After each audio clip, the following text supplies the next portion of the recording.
রাজধানীর নদ্দা এলাকায় যমুনা ফিউচার পার্কের সামনে রাস্তায় ফুটওভার ব্রিজের নিচে টায়ার জ্বালিয়ে রাস্তা আটকে রাখা হয়েছে।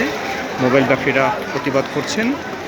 মোবাইলের উপর অতিরিক্ত ট্যাক্স ভ্যাট আয়োজনের প্রতিবাদী তাদের কর্মসূচি।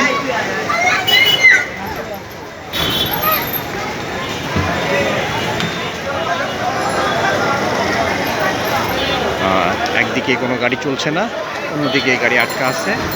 এতে করে জনগণের ভোগান্তি হচ্ছে।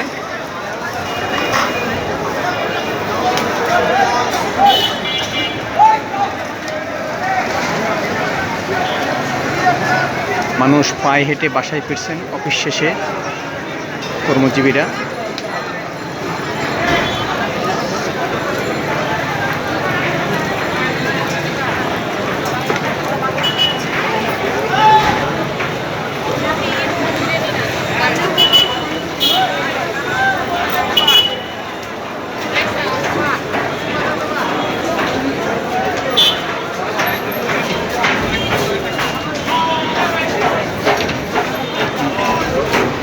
এইদিকে রাস্তা ফাঁকা, কোনো যানবাহন নেই। আর এইদিকে শত শত বাস, প্রাইভেট কার, মাইক্রোবাস দাঁড়িয়ে আছে, যেতে পারছে না। পাশে মানুষ পায়ে হেঁটে বাড়ি ফিরছে, যেদিকে মানুষ পায়ে হেঁটে বাড়ি ফিরছে।